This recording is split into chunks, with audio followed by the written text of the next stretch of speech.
What's up, everybody? It's your boy John, aka Captain Mustache here. On today's episode of Geeks from the Multiverse podcast is going to be now the second part of Assassin's Creed franchise.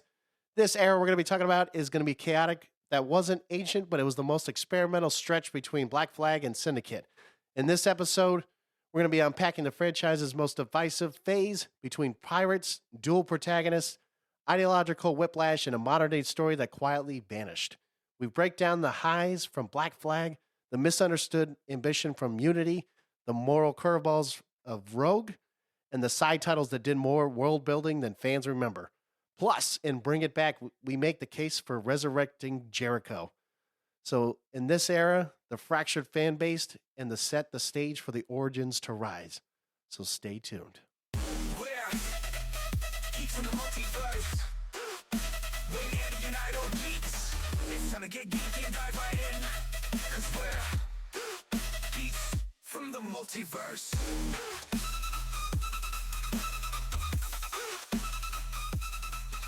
What's up, yo? Yes, here we are. Anyways. That was the wrong damn music. Yes, it was the wrong damn music. I was like, man, what the hell are you doing? But I like it anyways.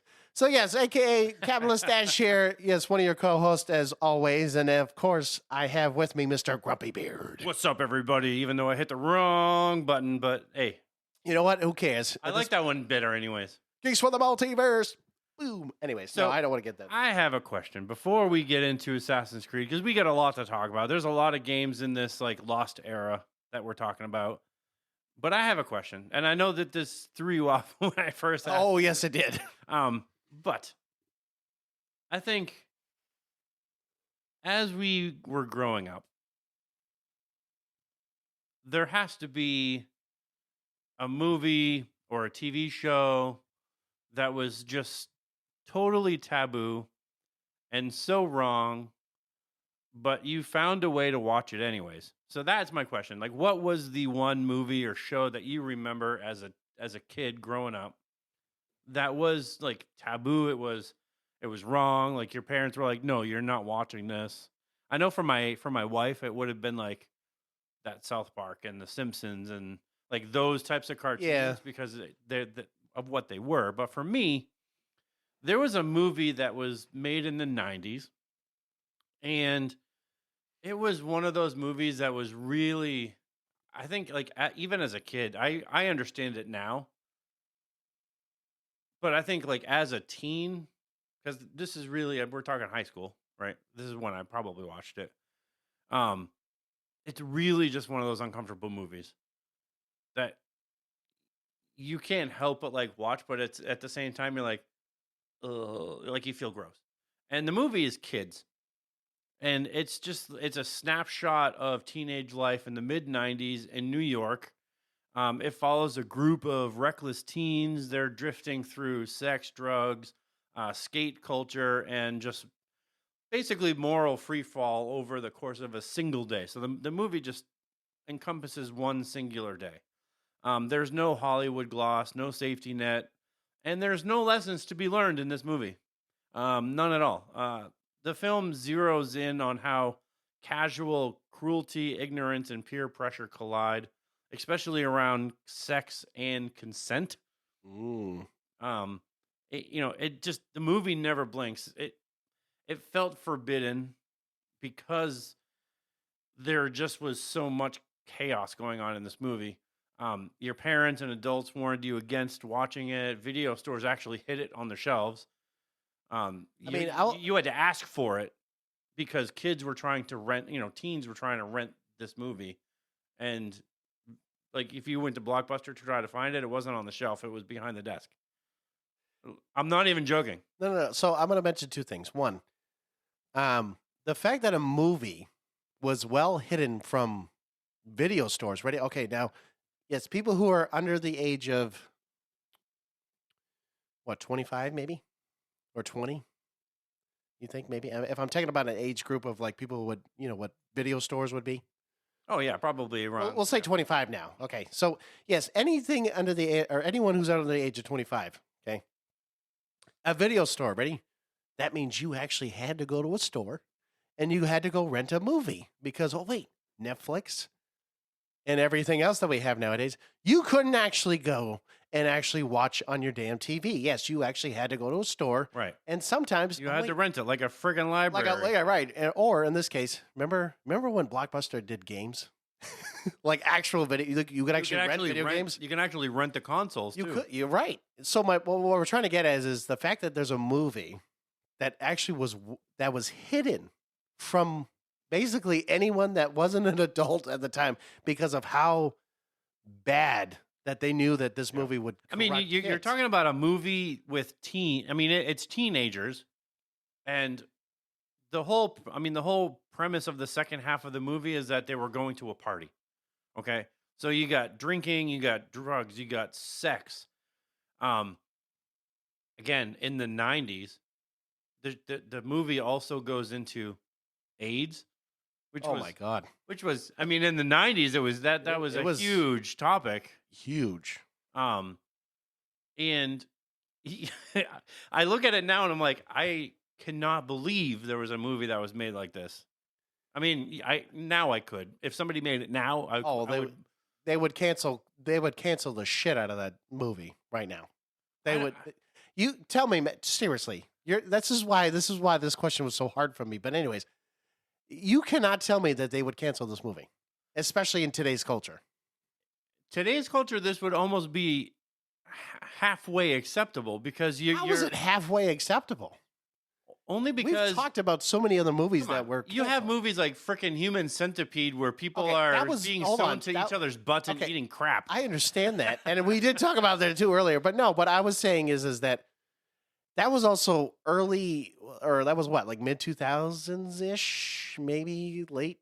I don't know, 2000, maybe 2010s, maybe. The point is like I'm talking now, like in the year 2020. Now it's 2026. I was about to say 2025, but no. I would say no. I would say they would find a way to cancel the shit out of this show.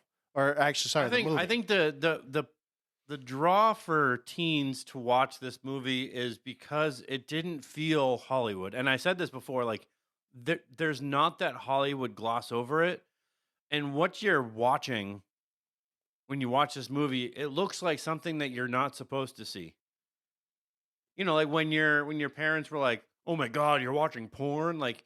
It was almost a similar conversation as that. Like, you're not supposed to see it because when you watch it, you realize, like, shit, this is kind of the way the world is currently. Yeah, I mean, I guess in that sense, I mean, yes, the way the world is currently, I mean, we're not doing anything better because, I mean, at this point, when you have AI and there's so much potential, and there has been a lot going on with that too. I mean, I could understand where you're coming from in some ways, but I mean, if we're talking just solely off the movie itself, and again, I haven't technically watched it either, so I would say that this movie would never exist if it came out today. I really don't. I think somebody somewhere, you know what what would they do, Matt? They would make sure the DEI would be a very forefront of this. And you know damn well that it would be the case. I do know that. I mean, obviously, if they're never going to remake this fucking movie because this movie should probably not have been made in the first place. That too. No, it probably would be sanitized. But again, this is where I mentioned this movie because this movie was not sanitized. Whatever the opposite of sanitized, it goes up. It goes below that. I mean, you're talking sex, drugs, you're talking rape, because that's where the consent thing comes in. You know, when a teenager is having sex with a woman who's passed out drunk. This is what the movie is about. So again, this is not Matt now. And the same kid that was doing that was the kid that had AIDS. So even better. And then she goes to the doctors and finds out that she has AIDS now because of that incident. And it's like, that was the whole movie, and it was like, oh crap! I feel dirty just talking about it. I will say this: so the reason why this question was so hard for me, and Matt and I were talking about this, and I know we got a lot to talk about in this episode, but I mean, growing up, I'm not saying that my parents were sanitized by any means. They definitely. I mean, okay. Well, hold on a minute. I guess I could mention one movie because my dad did show us this as kids. Okay. Blazing Saddles. So I guess if I had to kind of think about it a little bit more, I mean, I did mention Jackass, especially like 3D, as I like basically like 17, 18. It was more Jackass like 3D or whatever, but like I would say Blazing Saddles. And if I really had to kind of go back, because my dad liked to watch a lot of the Mel Brooks, like the Mighty Python, that kind of shit. I mean, Mighty Python wasn't as bad, but Monty Python had some pretty. oh, pretty taboo things that I'm they not did, saying yeah. that they didn't, but Blazing Saddles definitely had some some interesting things in it that technically even we talked about a little bit. Like it would not by any means No, be you could not make this movie the same. no, it would be the same today. thing. So Yeah. and I would say this: if you haven't seen it, I mean, yes, I mean, sure, you want to watch it with your family, sure, but don't watch it with little kids around. I can tell you about that right now. I will say like, yeah, I mean, I know Matt and I know this movie, but if you don't know, it's like, yeah, there's some definitely like racism, derogatory statements, this and that. I mean, like my favorite, where he goes, "Where the white women at?" And he's like, "Hey boys," and he like grabs the two Ku Klux Klan members, and like, "Come on over here." He's like, it's just Mel Brooks, I guess in general, especially back in that time frame. There's just a lot of shit that he did that, yeah, nowadays would never fly. Like he was iconic in his own way because he did it in a time that nobody really cared. Right? Because back in the 70s, like it didn't matter. Like you could do whatever the hell you wanted. And there wasn't really any censorship or any of that stuff. So, Yeah. Nowadays it's like forget about trying to make movies. I mean, I guess like besides Blazing Saddles, I honestly would say either Jackass or a show called Skins. I mean, they're just, I would say if you don't know what Jackass is, I mean, watch Johnny Knoxville, watch Steve-O, watch Bam Margera, watch all these guys that basically do the stupidest shit on the planet. Right. And Yeah, I know Blazing Saddles it's was. just- I mean, Blazing Saddles was different for its time. Like we said, I mean, you could not make a movie like this because it is so incredibly racist. oh, I know. I mean, there's so many funny ass scenes in the movie, but it's like you really couldn't make a movie justified in nowadays because No, because it would be so bad. the racistness. I'm making a word here, The but racism and the racistness of the jokes were what made the movie funny. well, and it would never fly. And nowadays would never. Nowadays it would never fly because people would be too offended and it would land in that cancel culture. I mean, when you're talking about, I mean, some of these quotes like calling Asian people chinks. I mean, this is what the movie was. I know You know what I mean? they Like did. it was crazy. Excuse me while I whip this thing out. I mean, but again, I mean, it was a movie that you really, like you said, you couldn't capture the same essence. Like if you really, I mean, they would sanitize this entire movie and it would lose the same, funniness, all the comedic jokes, all this other stuff. And I think, like I said, during that time frame, Mel Brooks was a genius in that sense. Like he made the movie, but I mean, again, in a culture that they allowed it, and it was Yeah. just the way it was. So, like I said, that would probably be the only one besides really Jackass, because, like I said, Jackass, when you're sitting there watching literally dudes just do the stupidest shit on the planet, Yeah. especially Steve-O out of all of them, when he's piercing his penis, his ball sack, like everywhere all over his body and doing like the stupidest stunts on the planet. Like you can't even make some of that shit up because they filmed themselves doing it. Yeah. So like I said, this was a tough one for me because it was just like, again, it's maybe, you know what? Maybe that's what you should ask yourselves. What was something that you watched growing up that maybe, you consider taboo, or maybe your friends were watching it with you or whatever. And, maybe have that conversation with yourselves, because we would be curious to know if there's something else that's even raunchier than this of what we were Yeah. just talking about. Or maybe you feel the same. Yeah, so there's a lot on the list, but I just wanted to throw that question out there. I thought it was an interesting little. Oh, little question. it was definitely interesting. But Yeah. So let's get into Assassin's Creed. We're talking Assassin's Creed 4, Black Flag. Black Flag. This game, I'm going to say this, okay? This game was incredible.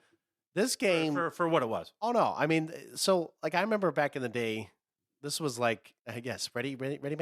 When we had an original Xbox, okay, the original Xbox. Original. So we had, yes, my brother and I had an original Xbox. We actually played the Pirates of the Caribbean video game.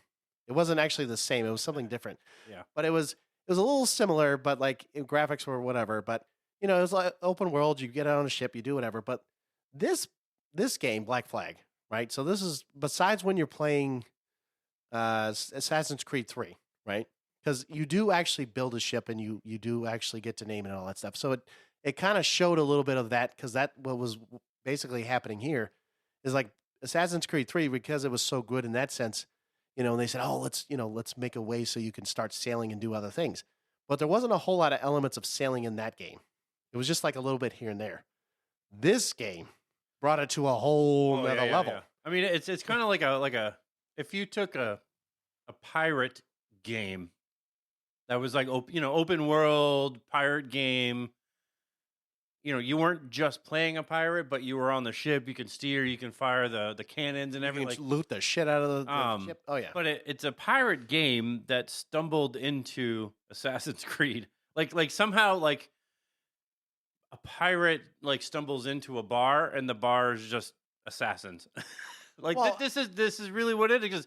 I mean, Black Flag shifted that whole formula of what Assassin's Creed was because it basically was like this selfish pirate who accidentally gets tangled in the creed. So I mean, if you think about it, like moving forward, a lot of different games moving forward that we're going to be talking about, it kind of was like that. But I will say that some of them were born, into it. Some of them were like stumbled upon it, whatever. But like it wasn't. Again, this is where we're talking about from the first episode, where it was following Desmond. This is literally just a random person. Yeah. Because what happens is in this game, I believe, real quick, is that you're a random person going to Abstergo, and they're like, "Hey, we have these new memories we want you to explore, and we're really looking forward to you exploring this Edward Kenway, blah blah blah." So like, what you don't realize in the game is that it does kind of mention certain things towards the end of the game. This is where you actually kind of start to connect Connor to Edward, because again, Connor is Edward or grandson basically, and Haytham, of course, was the son, because you actually in the very end you actually get to see Haytham as a young kid, and you actually get to see where that kind of ties in. So there's at least some linear progression in a story where, like I said, it brings you back into some of the original games where Desmond was in. So it was nice to have a game like this. But like what Matt was saying is like, when you have an open world pirate game and some of the best, like songs in that game, like I can't always remember some of the similar songs in there, but like the pirate, like when they're, when you're on the ship and they're starting to sing, and like, I'm not going to do it, but like you hear it, you feel the emotion, the pirate drinking songs. Yeah. And you're like, you're hearing it and you're like, yes. And you're kind of like going along with it. But Yeah. I mean, the fact that, like I said, I mean, when you're learning about history, right? So like this is all based in the Caribbeans. You're meeting Blackbeard. You're meeting so many famous Right. pirates in this game, and it's just where you're building your ship. You actually kind of build your. I think at one point you actually get to build like your own house, or like your own little like, secret getaway kind of a thing. But like, it was a game that I think it on its own little island of greatness, because it really became Yeah. very iconic in a very short amount of time. Yeah, and I mean, I do love the naval style combat. It has become Assassin's Creed canon with this game, because you take the ship, the Jackdaw, Oh yeah. and it's not just like, oh, this is a cool feature, I can drive a ship. No. The Jackdaw was almost a character on its own. Like, Yeah, because you progressively built your ship. right, you upgrade it. It's like building your own legacy on the ship. You can explore islands and shipwrecks and forts, underwater ruins. It thrived when literally like Ubisoft let the players explore instead of just force funneling missions to you. You had a chance to actually explore, and even if you just wanted to spend the entire time in the ship just Destroying the shit out of things. Yeah. just sailing around and destroying the crap out of things, you could do that. So this one, I only played a little bit of this one. I have to go Dude, back. I have to go You back. got to really play this one. Yeah, I have to go back and play this one again. But I think why this one matters, and I know I'm skipping some of these, but why I think it matters to this lost era is because it taught accidentally taught Ubisoft that Assassin's Creed didn't need to be assassins to be great, right? Correct. To be good. It was just fun because, like we said, I mean, Edward Kenway wasn't an assassin. The other ones before him, like, you're going into the life where they're already this master assassin. This guy was a fucking pirate, drinking rum, chasing money. He had an ego. Like, he was not he was not anything close to being Oh, yeah. like, he stumbles into the Brotherhood through his greed, and then throughout the game, like, you see his transformation from this like pirate scoundrel to believer of the creed. Like, he becomes this assassin, essentially part of the Brotherhood. Well, I will say this, right? Is that this game, to me, besides like the other games, especially like Assassin's Creed 3, has always like it's always given me a place in my heart that I was just like, it was such a great, kind of like moving forward to what Ubisoft was trying to build in their era of like Assassin's Creed games. But to me, though, kind of like the next game, Assassin's Creed Rogue, this is the only game that I can actually say that I never actually played. I do want to play it at some point. But like this game kind of ties in two different games. It ties into the whole, Black Flag, as well as another game we'll mention is Unity. But like what is interesting about this game is that this is the only Assassin's Creed game that you actually play as a Templar. Right, because it really like this was where Ubisoft kind of like was saying, hey, what if the assassins aren't always right? Right? What if the assassins in the Assassin's Creed, whatever, like what if they're not always right? And we're talking Shay Cormac in this game. Right, because he originally was an assassin, and then he shifted to a Templar. Well, he was technically a Benedict Arnold. Oh, yeah. In the sense of that, Yeah. but yes. Yeah. I mean, he shifted to being a Templar. It's like the shift was conviction, like his conviction. It's his journey that dismantles the, like, we've played this game and we're like, oh, well, the assassins are good and the Templars are evil. Like that's what we've known up until this game. And then that's kind of where this game just throws it all out the window and says, well, maybe they're not all good. Well, and what like I said, I know I haven't really played this game, but the reason why it's interesting is because, and this is why I kept telling Matt that a lot of these games, right up until this point, were literally connecting. Yeah. The and stories. I don't think this game was as big as the other ones. No, it technically wasn't. I think what was, if I'm not mistaken, is like when you bought Black Flag, I don't know if this was a game that you could buy with it, or if it was a game that it came out a little separately, and then it should have been like a bigger DLC for like, maybe not Black Flag, but like maybe the third one or something like that. I mean, it probably could have been, but I mean, this is where, yeah, you see that it's smaller, it's tighter. This one's more character focused. I mean, not that the other ones weren't character focused, but that one had. I mean, the others had bigger implications beyond the character. Right. And this one literally was just about this guy who's a former assassin, but is learning that the assassins, like, reckless kills of thousands of civilians, like, they're not the good guys. And I don't know. I mean, I haven't played the game either. I mean, I've seen it. I've seen some gameplay, but I don't know if he really truly believes that the Templars are good either. But I think it's just that moral journey between like loyalty and truth and the guilt that he has. You know what I mean? It's Well, just yeah. it's a much different Assassin's Creed story than all the others. I mean, it's interesting, like I said, because I mean, it actually, what the one thing they didn't mention is that it actually also ties in a little bit of Assassin's Creed 3, because at the very end, because I do remember one scene, is that Shay McCormick actually attacks or almost kills. Actually, no, I think actually, my bad. He prevents the assassination of Achilles, who Achilles, I did mention in the previous episode, Achilles is an assassin. He was actually, he was an African American assassin who mentors Connor into becoming an assassin and so forth. But like at the end of that scene is you see Hatham Kenway, of course, the son of Edward. He's actually going to kill Achilles. Shay goes, "Don't kill him. You know, there's no reason. He's weak. The assassins aren't anything anymore. Leave him alone," kind of a deal. And he's like, "Fine." And then he walks away or whatever. And so like Achilles, or what actually, no, my bad. What happens is he starts to walk away and then he actually shoots Achilles' leg.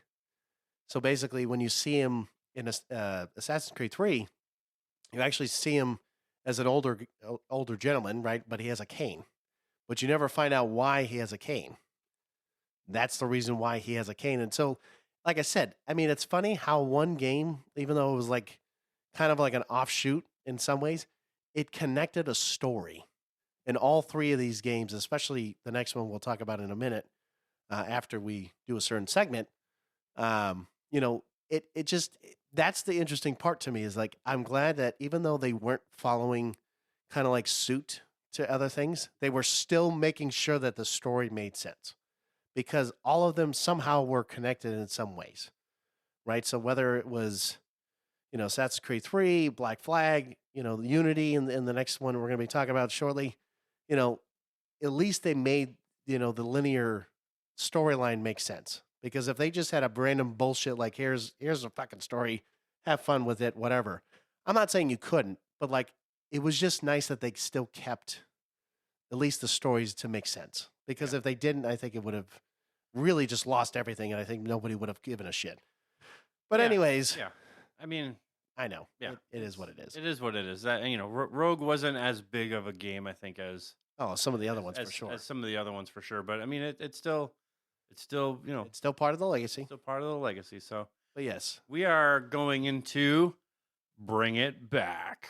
Do it. It's time.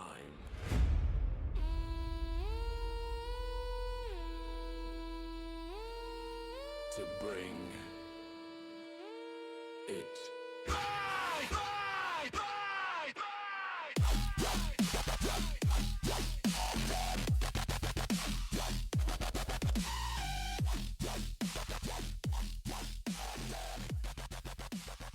That's right. We are talking Bring It Back. And if you don't know what this segment's all about, we bring a TV show or a movie and we talk about why it deserves to be back or why it doesn't deserve to be back. Or, you know, maybe eventually we'll start talking about video games. Maybe. Throwing it out there. But we are talking about the TV show Jericho. And if you don't know, well, now you know. No, Jericho is all about. This was a post-apocalyptic action drama. It ran from September 2006 to March 2008. And it centers on the residents of a fictional city of Jericho, Kansas, in the aftermath of a nuclear attack on 23 major cities in the United States. It was produced by CBS Paramount. And initially after like it had back-to-back episodes, you know, seasons, and then all of a sudden it was canceled. Ooh. And there was actually a fan campaign that persuaded the network to bring the show back for another season of 7 episodes to finish it off, which I don't know how many times it's actually happened that way. But this show, it happened where fans persuaded CBS Paramount to finish the show and give it like an ending. And this is one of the only TV shows that I know of that actually finished. It did a continuation of the Jericho storyline in a comic book. Oh, interesting. This didn't exist in a comic book beforehand, but then they started doing like season 4 through in the comic books. Okay. So you can actually continue the story in these like it was IDW Publishing. So they did that in 2012. But why are we talking about Jericho? I don't know. Why are we talking about? Well, because I don't know if you've ever seen Jericho, but if you haven't, you should watch it. Because this show was so freaking good. Like, I was like really mad that they canceled this show because this show had so much potential. And you're talking nationwide nuclear strikes, government collapse, information warfare, communities turning inward, outside forces quietly reshaping America while everyone's just trying to survive the week. I mean, you're talking nuclear fallout, like they're running out of food. Ooh. If any of this sounds familiar, this show really walked in where The Walking Dead, The Last of Us, The Expanse. I mean, you can name a whole bunch of post-apocalyptic TV shows. This one walked so these others could sprint. Hold on. So you're saying that without this show, that other shows like The Walking Dead or The Last of Us could not be a thing? I don't think that they maybe could not be a thing. I mean, obviously you could do The Walking Dead and The Last of Us because they exist in a world where, I mean, Walking Dead was a comic book. No, and right. The Last of Us was a game. No, But I'm saying this was one of those motivating, like, you see the show, you see how they did it. It's sort of almost like I'm going to say the word, blueprint. Oh, you're saying this was the original blueprint before they decided, hey, maybe we should make these into TV shows. I mean, you have the idea of like 23 American cities. There were nuclear bombs that went off. 23. So you're talking a worldwide nuclear event. So I'm assuming Boston was one of them. I have to go back and like look at which ones were, but I mean, you have a country-sized conspiracy. You have people fighting with each other. You have Jericho is a small town, right? And they're trying to survive. But the thing that I think held it back originally was it was too early for its own good. Because you're talking when it came out, I mean, it was pre-streaming. You had to watch it on TV. So you didn't really, I mean, now you can watch it and stream it, but now it's too late because the show's canceled. True. But it was before that streaming thing came to be a huge thing. You had to watch it on TV. So you're saying, let's say if it came out 5-10 years ago, do you think it would have lasted as long? Well, you're talking longer. You're talking 2006 to 2008. No, I get that. So let's say it came out 10 or so more years later. I think it probably would have done better, but that's not the only thing that held it back. No, I know, but I'm just simply asking if you think. So the focus drifted a lot in the show. Sometimes the town drama ruled. Sometimes it was the global conspiracy that was teased. But all of these things like rarely locked together cleanly. So when you're watching the show, I mean, the focus always shifted. There wasn't clear pictures.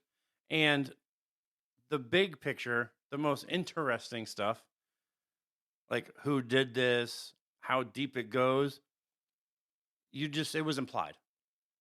Oh, so you're supposed to know. Wait, that was the thing. You never found out. So they're assuming that you know. It was all implication. Like it stayed off screen. Like you just didn't know. And it didn't pay off anywhere where you're thinking like, hey, we might find out who did this. No, never mind. Forget it. Just kidding. Just kidding. So here we get to the reimagined pitch, the new blueprint.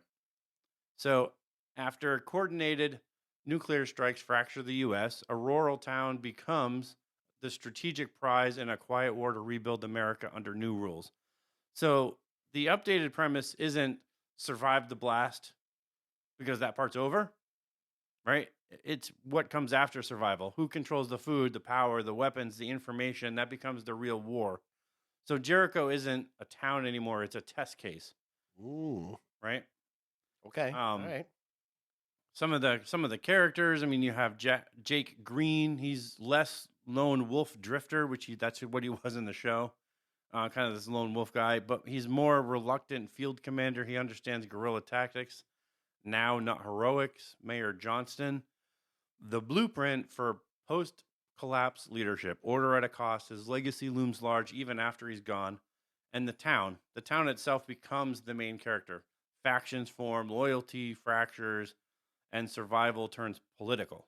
So I find this interesting. I love how when you said Mayor Johnson, you were like, the blueprint.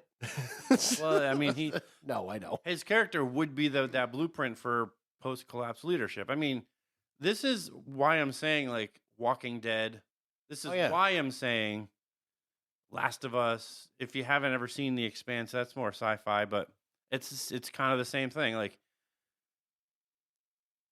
the season 1 arc would be modern. It would be tight. You have early episodes, trade routes, blackouts, rationing, misinformation. Mid-season, maybe Jericho learns it's being manipulated. Aid doesn't come randomly. It comes with strings. Again, where have I heard that before? Walking Dead. Damn right. Late season revelation of a shadow coalition rebuilding America piece by piece, town by town. Where have I heard that? In the again, Walking Dead. In the finale, Jericho must choose submit, resist, or become something worse to survive. Hey, wait a minute. Where have we heard that? Walking Dead. Walking Dead. And the whole show is kept with grounded realism, moral gray zone, small town tension. You dump the soap opera pacing, the mystery box stalling, and the passive global threats that you never find out anything about. Hold on, ready? Where have I heard that? Walking Dead. Walking Dead. I mean, obviously, there's no zombies, there's no aliens, there's no supervillains. It's just the brutal truth. Like, the next America won't be rebuilt by votes, but by logistics. So where have we heard that? He's like, shut up. So whoever controls fuel depots, seed banks, ammo stockpiles, they win the future.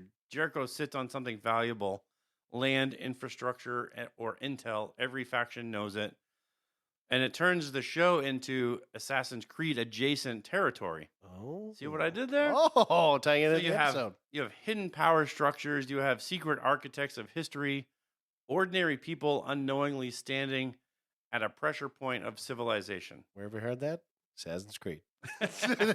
You're right. Yeah, you're right. And then some fan guarantee features if they ever did a reboot of this with this blueprint, right? Ooh. Answers. Finally, like, who launched the attacks and why? No hedging around and trying to skirt around it. You have escalating faction conflict. Instead of random threats of the week, you have this escalating faction conflict. Moral consequences. Every right decision costs something permanent. I think we said this in the last episode with the AI fixed it, right? Oh. We actually said this in a different thing. Like, the decisions in the show, in any movie or show, like, they have to cost something. Right. And if they don't cost anything, then what's the fucking point? Oh, okay. Sorry, you lost your pinky because that was just because. Yeah. Oh, that's cool. Because I wanted it. Because I wanted your pinky. A contained, planned, multi-season arc, 3 seasons max, no sprawl. And then respect for the original tone, built with modern storytelling discipline. So, see, hold on a second. A contained, planned, multi-season arc. I think you could, if depending on how long you could extend it longer than that. Yes, yes, but 3 seasons, I feel like in any show is not enough, depending on what kind of show it is.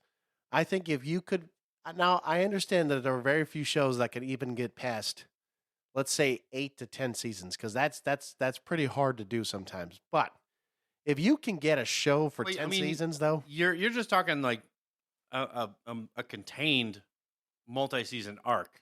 I mean, yeah, you would do 3 seasons where you would, finish the arc, but you could go beyond that. I mean, Well, hold on. there might be other towns. Right. Should we mention Stranger Things for a second? He's like, shut up. Yeah. Don't you dare mention Stranger Things. But anyways, Jericho didn't need saving. It just needed time. Like, bring it back now. Let it finish what it started. And it probably becomes the smartest post-apocalyptic show on TV because it was never about the bombs. It was who writes the history after the smoke clears. Boom. Like, that's how you bring it back. It's not louder. It's just sharper. Mic dropped. But if you haven't ever seen Jericho, it's 100% worth the watch. Even though it has its drawbacks. It's got its drawbacks. And what I do like is that they did bring it back for those 7 episodes. They did give it closure. And then I haven't read the comics, but you can read the comics, and that goes for like I think the third season and the 4th season, I think is what it was saying. The comic book is season 3 and season 4. So that is Bring It Back, baby. But yes, now jumping right into Assassin's Creed Unity. Now, I have my own opinions about this game, Matt. I don't know about you, but I have some things I have to say about this game. I know we may not talk about every single game, because there are definitely some of these games towards the end that I never played, and I really, at this point, choose not to play. But I will mention this game because this is a game that I know a lot of people tend to go back and forth on. This is not a game that people would say, oh, this is the best game ever. Well, I mean, they're not totally wrong, but I mean, there are some things about it that I feel that are good, and that there are definitely some things that I'm like, why the hell did you do it? Kind of a deal. Yeah, I mean, this game was broken when it first came out. Absolutely. I mean, it was broken, but some of the things that you look at what this game did, maybe not so much story-wise, but some story-wise, it was good. Some story, and we'll get there, but some of the things that was better with this game was that they reinvented parkour in this game. It was smoother movement. It was a shift towards fluid traversal as opposed to where it was in the other games. Like it was better. They overhauled the whole cover, stealth, where this one had cover-based stealth. Oh yeah. The detection systems were better. The crowd stealth returned in this game. Yes, because I feel like in some of the other games, not that you didn't do stealth covering in some of the other ones, this one definitely, because there was no, okay, let's go on a pirate ship, or let's go do other things. Like this one was going back to the original roots. Yeah. So, I mean, yes, this game had launch problems. It sure did. If you ever kind of search for Assassin's Creed Unity memes, like it was bad. You would see missing faces. Yep. You would see NPCs flying in the air. Whee! Broken frame rates. Oh yeah. And the game was basically unplayable until they patched it, and then it finally worked as it should have. Yeah, it became probably one of the most detailed and beautiful historical reconstructions that Assassin's Creed has attempted. So I will say this.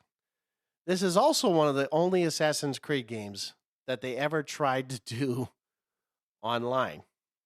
Because there was no other games at the time that because the reason why I'm saying Unity was one of the only ones that they did it, because they wanted to see how well it would work. Because again, multiplayer was a big thing. And they thought, okay, why don't we try it with one of the Assassin's Creed games? They decided, hey, let's do it with this one. Which means what they did, though, if I can remember correctly, is what their online version was, is you would basically go into another player's game and you would pretend to be whatever. It kind of reminds me of another game, like a Sniper Elite, I guess, something like that, where you're trying to blend in and you're trying to figure out who that assassin was. And you're trying to figure out where they are in the city, and you have to kind of like, figure it out as you're playing the game, which I was like, it's kind of stupid in some ways, but like, yeah, Assassin's Creed is never meant to be a multiplayer game, right? And I think you could. It would depend on what game it was, and like, I'm not gonna lie, Matt. If Black Flag was a multiplayer game and you're riding around with your buddies and some fucking ships and destroying forts and shit, I would be fucking all up about it. So do you know that in this game, I mean, we talked about how it was so detailed and beautiful, the most beautiful historical reconstruction. But one of the things that I like, and this is an actual fact, and I already know where you're going with this because this Um, is true. Ubisoft rebuilt Notre Dame so accurately that it actually helped in the real life restoration after the 2019 fire. So, what I find interesting, like I said, because Assassin's Creed, like in general, when it came to the franchises, when you're talking about the very first game, even up until now, they spend a lot of time because, and it's actually true because a lot of them, what they do is they actually talk to like well, maybe not historical figures, but what they do is they actually like talk to basically people like historians and other things like to try to get as mostly accurate, buildings and everything like what it would be like in that time era. Right. So like when you're talking Altair's, like time frame, and then you're talking about the Italian Renaissance and, in Ezio's time frame, trying to recreate some of those things in that time. It's truly incredible. I mean, even looking back at Assassin's Creed 3 and you're looking at the Revolutionary War, oh my God. And you're playing like as a colonial, like and you're watching this and you're seeing all this stuff. I mean, it's insane of what, and I'm not even just saying what we're talking about now, but I'm talking about all these other ones. I mean, Unity definitely did a great job with Paris in the time of the French Revolution, and showing like Napoleon Bonaparte, show like, cause he is one of those people that you do meet. And there's a few others too, but like, I mean, I will admit that I think I think actually I can remember correctly. I think in one of my I think I uploaded a video. I think it was this game, or it might have been Syndicate, which is another game we'll talk about shortly. I actually uploaded a video of like me just like trying to be like a master assassin, and I was just like, I was like running along, and I was just like, yeah, like jump down, did all this. I mean, I will admit that this game really did a good job with the whole like assassinating of your enemies and stuff like that. So it was a lot more fluid, right? So there was a lot more details, a lot more things that this game kind of helped bring back, bring it back to the origins of the game. But like, when you're talking your parkour, like, right. So like, because again, parkour, like Assassin's Creed was meant, cause you were literally climbing buildings. Okay. Literally climbing all the way up. I mean, it's funny that Ubisoft has now mastered that so that when you look at other games, like I'm talking a lot of other big games, they actually take the same style of that same parkour, and they use it in other games. I mean, it's crazy. Like they built that blueprint that most games now follow, and it's crazy. There's a really big zombie one that's pretty much all parkour. Are you talking about Dying Light? Oh, that's what I'm talking about. Oh, that's what I thought. No, but it's true because like it's crazy. And now, like I said, now I understand that this game really did have its ups and downs, but it proved that Ubisoft's yearly schedule was unsustainable. But it also forced the company to rethink the entire franchise pipeline, which that's why we're going to go into this next one. Yes. Because Syndicate, I will say, is also another underrated game, but it was so beautifully done. And the reason why I say this too is because this was also the first time. See, I love how I mentioned always the first time because this era also showed that they could recreate the wheel. And that every game was different because of whatever they were doing. This was the first time that you could play as two assassins, both Dual protagonists. Yeah. Yes, one named Jacob and the other one named Evie Fry. They were the Fry twins, and this was technically during the Industrial Revolution of England. But it was interesting because what I found interesting about this game is that you're basically versing. I mean, yes, the Templars and all that stuff, but it was like you're like different gangs, right? Gangs like versus Templars. Yeah, I mean, this one had carriage chases. Oh my God, it was the best. Oh, I still played the game. I actually haven't played that long ago, but I was like, it was just fun. I mean, this one, it's really like the Syndicate in this one feels like. Syndicate's really like Ubisoft taking that deep breath after Unity being a disaster, like, and saying, "Hey, all right, let's do one more before we tear it all down." Yeah, And that's true. I mean, this one was the grappling hook crap Oh yeah. was not loved Yeah. by everybody, but it made going vertical really fast. Oh yeah. Oh yeah. You know what I mean? No, and I mean not only that, but the reason why I like this game too is like you want to talk about historical figures. You get to meet Charles Dickens. You get to meet was it Charles Dickens, Karl Marx, um, Darwin. I can't remember his first name. Um, is it Charles Darwin? No, it's something Darwin. I just can't remember off the top of my head. The guy who invented, Darwinism, all that stuff, all that Right. craziness. You actually there's a DLC in this one. I know there's other DLCs in the other games too, but this one, the reason why I liked it too is because you get to verse Jack the Ripper. And I was like, Nice. God, I was like, oh, that's so great. And in the DLC, you can actually play as Jack the Ripper. So, and it was just interesting. I mean, the game just had so much going on for it, and it was just so unique. And I don't even know how to describe it because, like, literally, because each one of the characters versus like Jacob and Evie, Jacob had very like physical strength and had physical attributes, all that stuff. This one had like a skill tree, right? So I mean, of course, like in the others, you could have like different skills you were learning, but this one, because you were playing as two, each one of them had their own skills, but like they had very specific to what they were doing. Right. So Evie was very stealth, right? So there's the difference there. So Evie was very stealth. She was more of the actual assassin. Correct. Of the group. He was more of the brute. He wanted to be the one in charge of the gang that actually they did create a gang. I can't remember the name of the gang. Yeah, he had brass knuckles, right? Yes, he had brass knuckles, and usually he'd carry like a revolver or like some other things. Like, so he was the loud. He'd be Matt. He'd be Matt. He'd be me. Yeah. He'd be Matt. Yeah, he'd be the one that let's go guns blazing. Yeah, let's go guns blazing. But I mean, you're also talking. I mean, Syndicate was the modern day story, which there was always a modern day story part of these games before, Yes. and this one, like Ubisoft really was inching away from that old Assassin's Creed formula. Yes, I think it was really starting with this game. they did. Because the modern day part of the story was non-existent. I mean, Well, they did, but it wasn't as like important to the story. right? But this one was fun. No, I mean, like this one, I will say is probably the last one that I truly enjoyed because this one really just.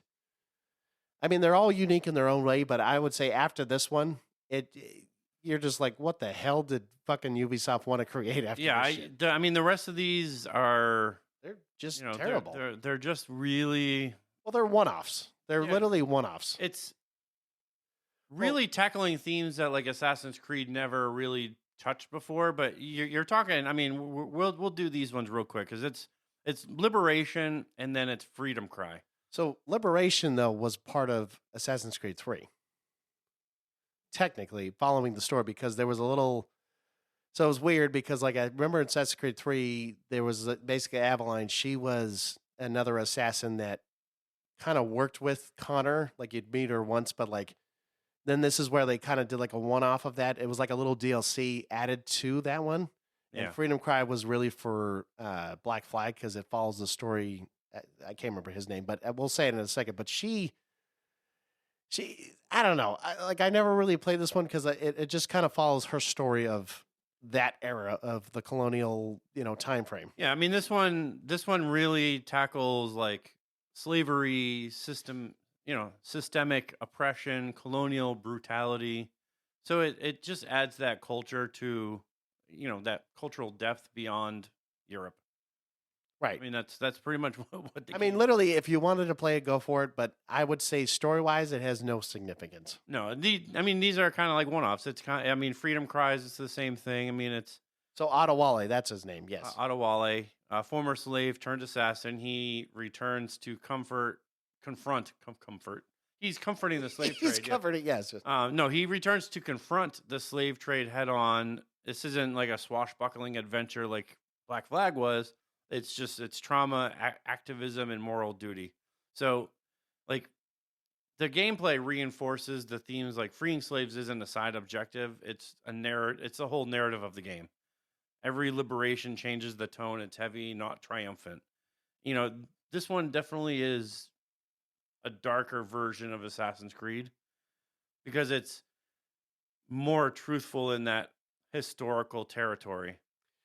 Right. And I mean, like I said, it follows the whole Black Flag, kind of thing. So this one, of course, this one came out with Black Flag at the time, and then the other one with Liberation, following Connor, So it was fine for whatever, but I mean, again, significance to the story of like Assassin's Creed, it was just kind of like I said, we said already, it's a one-off.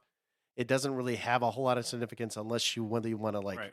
understand their story from what they're, where they were at. And these three, I mean, this is kind of like playing Far Cry I Primal. Like Never actually played any of these games. But these are Assassin's Creed Chronicles, which there's China, there's India, and there's Russia.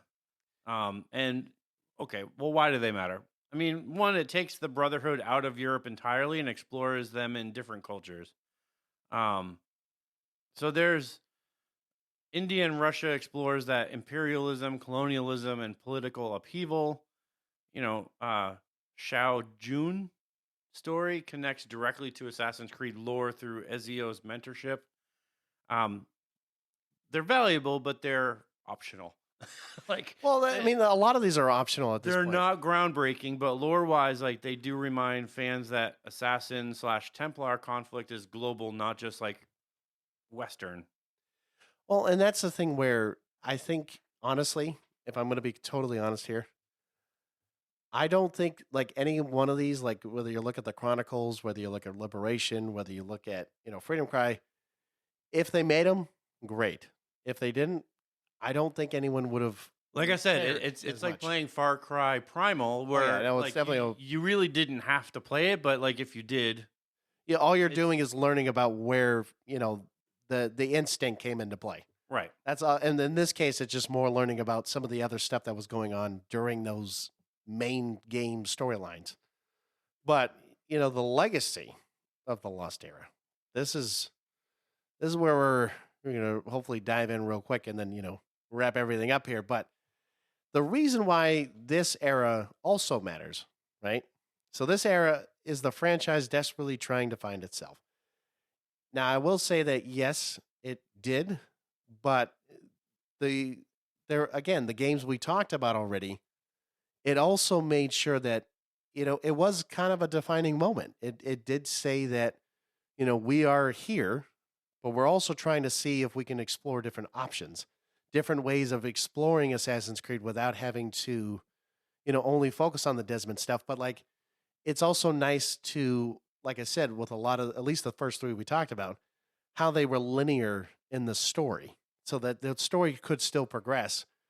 But once you got to Syndicate, it had nothing to do with Desmond. It basically all had to do with just kind of seeing where, at this point, where Assassin's Creed in the future was going to really end up. Yeah. I mean, Ubisoft is really, they experimented with protagonists, with themes, the gameplay. I mean, the tone. You're talking. They experimented with everything, but I think on top of that, as you progress through this era, you see that modern day story collapsing. Right, and I think it's true. I mean, because a lot of them didn't really they would have little cutscenes here and there. So you'd be literally in mid game, and all of a sudden be like, "Oh, hey, we're back into modern day time," and then you're like, "Well, what the fuck's going on?" And then you're like, you have to play through that scene, and then you go right back into the game, and then you're like, "Well, shit, I was just doing something in the game, and now I'm trying to remember what the fuck I was just doing a second ago." But the thing too is it's almost like the whole Call of Duty thing, right? Where they started doing these annual releases. So every time you were playing an Assassin's Creed, all of a sudden, hey, there's another Assassin's Creed you got to play. Fuck. And this is where that fatigue gets, I say this with Call of Duty because that's what Call of Duty has always done. Yes. Until recently where they were like, yeah, we're not going to do an annual release of Call of Duty anymore. About fucking time. And then what do? Hey, we're releasing another Call of Duty. You just said you weren't doing that. Gotcha. Guess what? April Fool's early came this year. But yeah, these annual release fatigue, it destroys Unity and everything after that because it's just you got a new game and then you're like, well, do I do I fucking play Chronicles in China and India and Russia and New Mexico? Like, who knows? Like, New Mexico, and like, you're like, wait, what? what? New Mexico? Where's the old Mexico? Rogue introduces moral complexity. The side stories deepen the world more than expected, even though, yes, they are optional, but you can explore those and like learn, the creed, they're in China and they're in India, you can explore those worlds. But realistically, like Black Flag and Syndicate just stand out. Absolutely. They stand out as literal masterpieces, and all of it, the chaos, the burnout, the brilliance, forces Ubisoft to reboot Oh, God. with Origins. Why? So if you look at this era, it's really like that messy middle child that accidentally raises the bar for what Assassin's Creed could become. But here's the final thought. This era really broke Assassin's Creed, but it also forced it to grow up. Mm-hmm. Because I'll say this, right? As we have already mentioned already. This era was a mess. But guess what? It's not like you couldn't find some shiny gems in the middle of it because, yes, there were 2 great games out of it, but they also had to learn a few things about themselves, and they also had to realize that if they were going to last as long as they have, they also needed to realize that you can't follow the same patterns or the same trends as everyone else is Right. doing. I don't think, we have a whole nother episode. No, I am well aware about this. Part 3, but I really don't. I've played a lot of I don't even think I've beaten Valhalla. I have not either. But there is, you're talking Origins to Valhalla. You got there's Odyssey. There's so many other games within that next, within the next episode that we're talking about because, yeah, Odyssey, which you just mentioned, Valhalla. It's really that trilogy final where it's like Norse gods and I'm a Viking warrior. Like I'm a Viking warrior.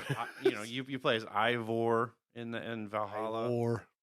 But yeah, it's really like Origins, Odyssey, Valhalla, like those games. Well, and then you got Mirage that came out a little bit ago, and then of course now the newest one, Shadows, which I have not played. Mirage is actually on the PlayStation. I originally bought Mirage when it came out, but I played a little bit of that. But when you're looking at all these newer ones that are out, right? These, especially Origins, because that's the only one in Odyssey that I do have Odyssey, or I did. But I will say this, right? Because we'll leave those comments to ourselves for now until our next episode. But this era coming up, we were kind of hoping that maybe there would have been some sort of revelation. Oh, I got you there. Maybe some sort of like epiphany that they would have had. But I know we'll talk more about that in the next episode because there are definitely some things that. Yeah, we're definitely going to get into the Origins to Valhalla, which is our next episode for next week. But yes, yeah, I think we're looking at it as a whole from what we've talked about in 2 episodes. The Desmond era really is like the gold standard. Oh yeah, and then absolutely. This era is like the silver, and then you have the last little era. Should we call it the bronze or should we call it the shit era? I would say probably bronze. Okay. As much as I get bored playing Valhalla, because I think the other games, at least like you had missions and you had things that you knew what to do. In Valhalla, it was different. Like, you can walk around the map and not know what the fuck you're doing. Well, I know that, but do we want to wait until the next episode to talk about half this shit? We definitely can. I'm just saying, like, that's the difference between all of these 3, which is why we did them in 3, because all these different eras were just radically different. Oh, yeah. And like I said, we'll talk more about that next week. But anyways, yes, I know we talk about our glorious fist bump or follow, interact, subscribe and tell your friends thing, because yes, Matt likes to always say in the last episode that yes, we both know about fist bump. Yes, we all know about fist bump. Hopefully by now. Yes, and like we've said before, check out our merch, check all that fun stuff on our website because we're always trying to be more interactive with you guys. We always like messages, nothing stupid. Okay, we've had some shit in the past that we don't like to talk about. I'm not going to mention any names here, but we the point is we rather you guys interact with us, and hopefully we can spark a conversation. Let us know how we're doing, whether you say we suck or whether you like us or whether you don't. Definitely check out our Facebook page. I mean, we do posts throughout the week, so you can always comment and leave us a comment there, and we will interact with you. I mean, we're not opposed to interacting with our fans. You mean our eight our 8 fans? Yes, but yeah, leave us a comment. I mean, I'm always trying to do new posts. So there will be probably some that you'll see. We want to engage with you. So, well, yeah, and like I said, we're two do it now. No, I mean, again, we're two dudes on two different mics here, but no, we're just trying to make sure that you guys understand that, we're trying to be as more creative and interactive with you guys because, again, the only way we can grow is if you guys can help us out because, again, two dudes on two different mics, we can't do everything by ourselves, man. But until next time, boys and girls,